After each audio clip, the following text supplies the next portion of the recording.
राति पाइले श्रावण मासर द्वितीय सोमवार यही दिन को अपेक्षा कर रही था कोटी कोटी श्रद्धालु भक्त आउ सेमानक मध्यरे थांती चारि सांग सेमानकर मानसिक मध्य पूरण होइछि। तांकर एथर इच्छा बाबा धवळेश्वर पीठ को जीवु आ बाबा ठाई पानी ढाळिबु। सेमानकर खुशीर सीमा कहले न सरे। सबकिछि पाइछन्ति से बाबा धवळेश्वर पाई।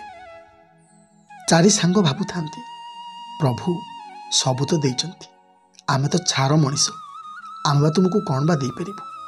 हेले एतिकी आशीर्वाद करंतु बंचिथिबा पर्यंत जेमिति आपणको पाखकु पानी नहीं जाउथाउ, आपणको ठारे भल पाइबा श्रद्धा भक्ति सेमती लागी रही थाउ।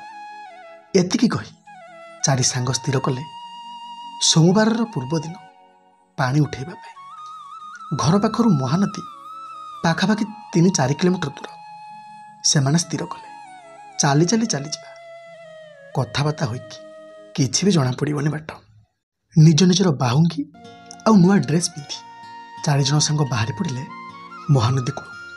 बाटर जाऊ हस खुशी किए कहूए एथर आम मान भर प्रथमे मु ढाली पानी, आउ किए कहूए नाई रे मु ढाली।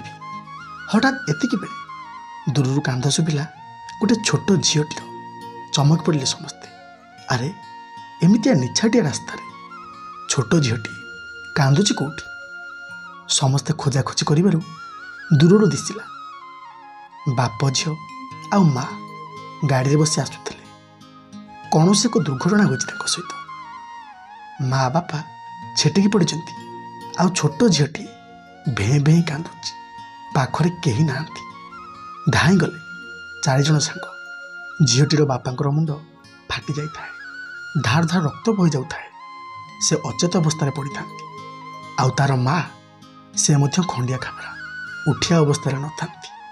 छोट झीटी से बा कौन कर विकल हो कांदु थाए। बापा माँ को पाद तले बसी संगे संगे 4 सांग जाए से उठेले।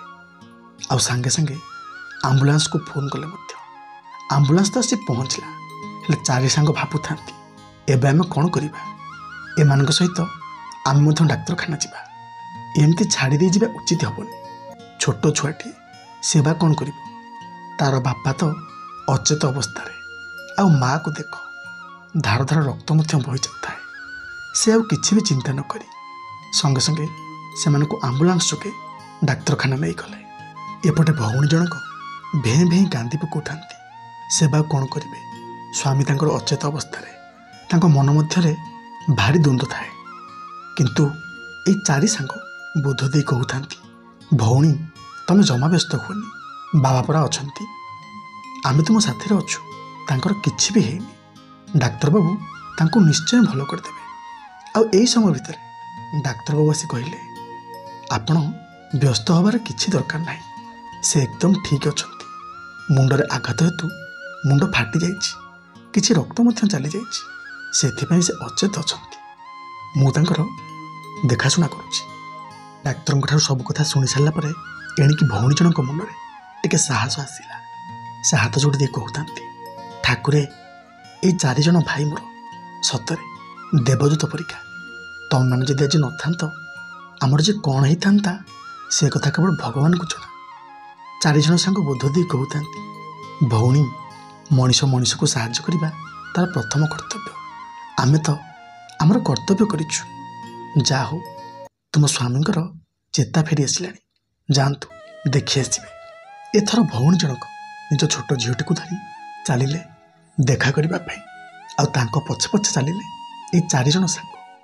समस्ते जाई पहुँचिले। भाई जनक कथा कहि पार नथांती जेहेतु तांको मुंडरे भारी जोर आघात लागि थाए। भौणी को देखि से मध्य कांदी पकाइले। हाथ जोड़ी दे कहले ठाकुरे ए 4 जन को सेमती साहा होई थाओ, तांको भितरे सेमती शक्ति सामर्थ्य दे थाओ जेमिति अन्य को साहाय्य करि परिबे। जा हो तांकरी पई आज मोर छोटिया संसारटी बंचीगला प्रभु। एपटे 4 जन सांग कहूथांती आज्ञा आमे एबे आसुचु, आमर डेरी हेलाणी, आमे बाबा धवळेश्वर पाखकु जिबु जे। एतिकी कही से उठु तरतर होई 4 जन सांग बाहरी पड़िले नदी कूल को। हेले सेतेबेलकु ବେଳ ଆସି 10ଟା ହେଲାଣି। ଜଣେ ସାଙ୍ଗ କହୁଥାଏ, ଆରେ ଭାଇ ଆଜି ଆଉ କ'ଣ କରିବା, ଆଉ କ'ଣ ଧବଳେଶ୍ୱର ଯାଇପାରିବା? ବେଳ ଦେଖୁନ କେତେ ରାତି ହେଇଗଲାଣି। ଆଉ ନଈକୂଳେ ଆମ ପାଇଁ ଆଉ କ'ଣ ଯେ ଥିବ? ଲୋକ ତ କେହି ବି ନଥିବେ, ମୋତେ ଭାରି ଡର ଲାଗୁଛି। ଆଉ ଜଣେ ସାଙ୍ଗ କହୁଥାଏ, ରହମ ତୁ ସେମିତି ଜମା କହନା, ଆମ ସହିତ ବାବା ଅଛନ୍ତି, ଆମେ ନିଶ୍ଚୟ ଯିବା। ତରତର ହେଇ ନଈକୂଳରେ ଆସି ପହଞ୍ଚିଗଲେ।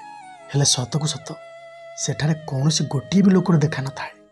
ନିଜ ନିଜର କାମ ସାରି ସମସ୍ତେ ଚାଲିଗଲେଣି ବାବାଙ୍କ ପାଖକୁ। ଜଣେ ସାଙ୍ଗ ପୁଣି କହୁଥାଏ, ମୁଁ ପୁରା ଆଗରୁ କହୁଥିଲି ଯଦି ପୂଜା ସାମଗ୍ରୀ କିଣି ଆଣିଥାନ୍ତେ ଆଜି ଅସୁବିଧା ଏତେ ହେଇନଥାନ୍ତା। ଆଉ ଏତେ ରାତିରେ ପୂଜା ସାମଗ୍ରୀ କେଉଁଠୁ ଆଣିବା? ଏମିତି କହୁ କହୁ ଜଣେ ସାଙ୍ଗର ଆଖି ପଡ଼ିଲା, ଆରେ ଦେଖରେ କେତେ ଦୂରରେ ଲଣ୍ଠନଟିଏ ଜଳୁଛି, ବୋଧେ ସେଠି କିଏ ପୂଜା ଜିନିଷ ବିକୁଛି। ଏତିକି କହି ଧାଇଁଗଲେ ତା ପାଖକୁ। ହେଲେ ଦେଖିଲା ବେଳକୁ ମାନେ 70 କି 80 ବର୍ଷ ବୁଢ଼ା ଲୋକଟିଏ। ତା ପାଖରେ ଅଳ୍ପ କିଛି ପୂଜା ସାମଗ୍ରୀ ଥାଏ, ସେ ବସି ବିକୁଥାଏ। ତାକୁ ଯାଇ କହିଲେ, ମଉସା ଆମକୁ ଏତକ ଦିଅ। ହେଲେ ମଉସା ଜଣକ ତାର ଥରଥର କଣ୍ଠରେ କହୁଥାଏ, କିରେ ଏତେବେଳେ ଯାଏ ସବୁ କେଉଁଠି ଥିଲ? ଲୋକମାନେ ତ କେତେବେଳୁ ଚାଲିଗଲେଣି, ତମେ ପୁଣି କୁଆଡ଼େ? ଆଉ ଜଣେ ସାଙ୍ଗ କହୁଥାଏ, ନାଇଁ ମୋ ମଉସା, ବାଟରେ ଆସିଲା ବେଳେ ଟିକେ ଡେରି ହେଇଗଲା। ମଉସା ଜଣକ ପୁଣି କହିଲେ, ଆଚ୍ଛା କେଉଁ କାମ କରୁଥିଲ, ଏତେ ଡେରି ହେଇଗଲା ଯେ? ସାଙ୍ଗ ଜଣେ ପୁଣି କହୁଥାଏ, ତମେ ସେସବୁ ବୁଝିପାରିବନି, ତମେ ଆମକୁ ପୂଜା ସାମଗ୍ରୀ ଦିଅ, ଡେରି ହେଇଗଲାଣି ଯେ, ରାତି ପାଇଯିବ, କ'ଣ କହୁଛ? ମଉସା ଜଣକ ହସି ହସି ସବୁତକ ପୂଜା ଜିନିଷ ବଢ଼ାଇଥିଲେ। ଯେତେବେଳେ ପଇସା ଦିଅନ୍ତି ଏମାନେ, ମଉସା କହିଲେ, ମୁଁ କାହାଠାରୁ ପଇସା ଆଉ ନେଉନି ନା, ତାହେଲେ ଏସବୁ କ'ଣ ମାଗଣା? ମଉସା ଜଣକ କହିଲେ, ନାଇଁ ମୁଁ ମାଗଣା କେଉଁଠି, ତମେ ଆଗେ ପୂଜା ସାର, ମୋର ଗୋଟେ ଛୋଟ ଉପକାର କରିବ, ମୋତେ ତମ ସାଙ୍ଗରେ ନେବ, ମୁଁ ମଧ୍ୟ ତମ ସାଙ୍ଗରେ ଯିବି। ଏଇ କଥା ଶୁଣିଲା ପରେ ଏମାନେ ଭାବୁଥାନ୍ତି, ଆଚ୍ଛା କଥା ହେଲା, ବୁଢ଼ା ଲୋକଟାଏ, ସେ ତ ଚାଲି ଉଠି ପାରୁନି, ସେ ପୁଣି ଆମ ସାଙ୍ଗରେ କେମିତି ଯିବ? ବୁଢ଼ା ଲୋକଟି ପୁଣି ହସି ଦେଇ କହିଲେ, ନାଇଁ ମୁଁ ସେ କଥା ତମେ ଭାବନି, ମୁଁ ଅଛି ନା। ଏତିକି କହିଲା ପରେ ଆଉ ତାଙ୍କର କଥାକୁ ଶୁଣୁଯିବା କି ସମସ୍ତେ ଲାଗି ପଡ଼ିଲେ ସେଇ ଦେବାଧିଦେବ ମହାଦେବ ବାବା ଧବଳେଶ୍ୱରଙ୍କର ପୂଜା କାର୍ଯ୍ୟରେ। ପୂଜା ତ ସରିଗଲା, ଏଥର ବାହାରିଲେ ନିଜର କାଉଡ଼ି ଧରି। କିନ୍ତୁ ସେତେବେଳକୁ ସେଇ ବୃଦ୍ଧ ଜଣକ କହିଲେ, ବୁଝିଲ, ଯଦି କିଛି ଅସୁବିଧା ହୁଏ ମୋତେ କହିବ। ଏମାନେ ଆଗେ ଆଗେ ଚାଲିଲେ, ଆଉ ତାଙ୍କ ପଛରେ ସେଇ ବୃଦ୍ଧ ଜଣକ ଲଣ୍ଠନଟିଏ ଧରି ଚାଲିଲେ। ଏମାନଙ୍କର ଡର କୁଆଡ଼େ ଚାଲିଗଲା। ତାଙ୍କ ଭିତରୁ ଯିଏ କହୁଥିଲା କି ରାତି ଏତେ ହେଲାଣି କେମିତି ଯିବା, କେହି ଗୋଟେ ବି ଲୋକ ନାହାନ୍ତି। କାହିଁକି କେଜାଣି ସେଇ ବୁଢ଼ା ଲୋକ ଜଣକୁ ପାଇଲା ପରେ ସେମାନଙ୍କ ଭିତରୁ ଡର ଯେ କୁଆଡ଼େ ଚାଲିଗଲା ସେମାନେ ମଧ୍ୟ ଜାଣିନାହାନ୍ତି। ସେମାନେ ତ ବାବାଙ୍କର ନାମ ଜପି ଜପି ଯାଉଥାନ୍ତି, କିନ୍ତୁ ସେମାନଙ୍କ ଭିତରୁ ଜଣେ ଲକ୍ଷ୍ୟ କରୁଥାଏ, କିଏ ବୁଢ଼ା ଲୋକ ଜଣକ କିଛି ବି କହୁନଥାନ୍ତି, ସେ କେବଳ ଲଣ୍ଠନ ଧରି ସେମାନଙ୍କ ଉପରେ ଲକ୍ଷ୍ୟ ରଖିଥାନ୍ତି ଆଉ ଚାଲୁଥାନ୍ତି। ସେ ଯାହା ବି ହଉ, ସେମାନେ ତ ତାଙ୍କୁ ଚିହ୍ନି ନାହାନ୍ତି କି ଜାଣିନାହାନ୍ତି, ତାଙ୍କ ସହିତ ପୁଣି ତାଙ୍କର କଥା ବା କ'ଣ? କିନ୍ତୁ ତାଙ୍କ ଭିତରୁ ଜଣେ ସାଙ୍ଗ ଉପରେ ପଡ଼ି କହିଲା, ମଉସା ତମେ କ'ଣ ଆମ ସାଙ୍ଗରେ ଚାଲିପାରିବ ନା ଯାଇ ବାବା ଧବଳେଶ୍ୱରଙ୍କ ପାଖରେ ପହଞ୍ଚି ପାରିବ? ମଉସା ଜଣକ ହସି ଦେଇ କହିଲେ, ସେମିତି ଜମା ନୁହଁ ମୁଁ, ତମେ ମୋ ବୟସ ଦେଖି ମୋତେ ଥଟ୍ଟା କରୁଛ କି? ମନେ ରଖ, ତମେ ପହଞ୍ଚିବା ପୂର୍ବରୁ ପ୍ରଥମେ ମୁଁ ପହଞ୍ଚିଥିବି। ଏହି କଥା ଶୁଣିଲା ପରେ ସାଙ୍ଗ ଜଣକ ଟିକେ ହସିଦେଲା। ଆଉ ଜଣେ ସାଙ୍ଗ କହିଲା, କିରେ ତୁ କାହିଁ ତାଙ୍କୁ କ'ଣ କହୁଛୁ, ତୁ ଚାଲ। ଏମିତି କହି ବାବାଙ୍କର ନାମକୁ ଜପି ଚାଲିଥାନ୍ତି ବାବା ଧବଳେଶ୍ୱରଙ୍କ ପାଖକୁ। ଏପଟରେ ବୁଢ଼ା ଲୋକ ଜଣକ ମଧ୍ୟ ତାଙ୍କ ଉପରେ ଲକ୍ଷ୍ୟ ରଖି ଟିକେ ମୁରୁକି ମୁରୁକି ହସୁଥାନ୍ତି। ଯାହା ବି ହଉ, ବହୁ ସମୟ ପରେ ସେମାନେ ଯାଇ ପହଞ୍ଚିଲେ ବାବା ଧବଳେଶ୍ୱରଙ୍କ ପାଖରେ। ସେତେବେଳକୁ ଧାଡ଼ି ଲାଗି ସାରିଥାଏ ବାବାଙ୍କ ଉପରେ ପାଣି ଢଳା ହେବା ପାଇଁ।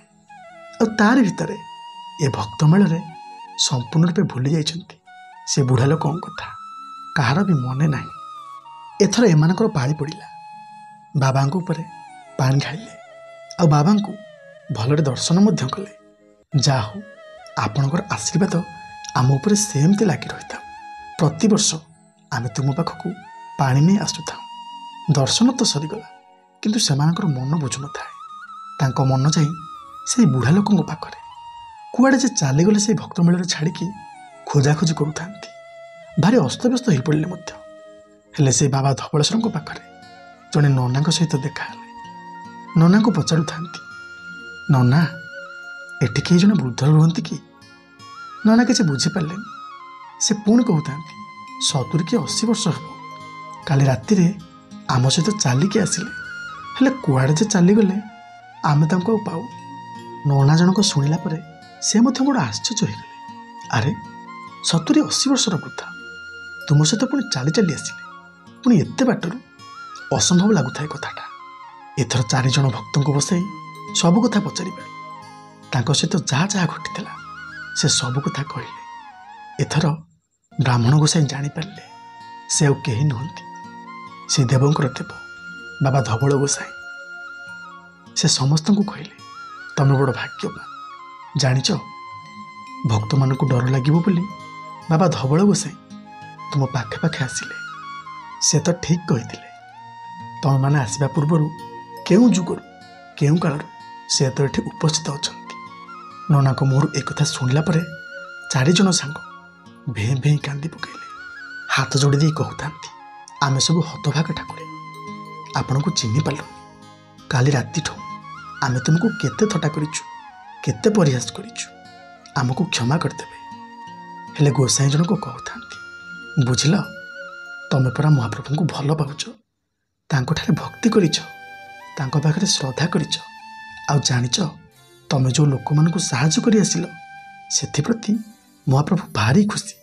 ସେଇଥିପାଇଁ ପରା ତମ ପାଖେ ପାଖେ ରହିଲେ, ତୁମକୁ ଆଣି ଏଠି ପହଞ୍ଚାଇଲା ପରେ ପୁଣି ତାଙ୍କ ଜାଗାକୁ ଚାଲିଗଲେ। ଦେଖିଲ ତ, ସେମିତି ଜମା ହେବନି। ଏଥର ଭକ୍ତମାନଙ୍କ ମେଳରେ ଏଇ 4 ଜଣ ସାଙ୍ଗ ସେମିତି ହାତ ଯୋଡ଼ି ଦେଇ ଅନେଇ ରହିଥାନ୍ତି ବାବା ଧବଳେଶ୍ୱରଙ୍କ ଫରଫର ହୋଇ ଉଡ଼ୁଥିବା ସେ ନାଲି ପତାକାକୁ। ହଁ ଆଜ୍ଞା, ଆଜି ମଧ୍ୟ ଏଇ 4 ଜଣ ସାଙ୍ଗ ଭୁଲି ପାରିନାହାନ୍ତି ସେଇ ଶ୍ରାବଣ ମାସର 2ୟ ସୋମବାର ଘଟଣାକୁ। ଯାହା ହଉ, ପ୍ରଭୁଙ୍କର କରୁଣା ସେମିତି ରହିଥାଉ ଏ ଭକ୍ତବୃନ୍ଦଙ୍କ ଉପରେ। ନମସ୍କାର ଆଜ୍ଞା। ଯଦି କଥା ଛଳରେ ସାମାନ୍ୟ ମଧ୍ୟ ତ୍ରୁଟି ଥାଏ କ୍ଷମା କରିବାକୁ ଅନୁରୋଧ। ପୁଣି ଦେଖା ହେବ ନୂଆ କାହାଣୀ, ନୂଆ ଭିଡ଼ିଓ, ନୂଆ ଅନୁଭୂତିକି ନେଇ।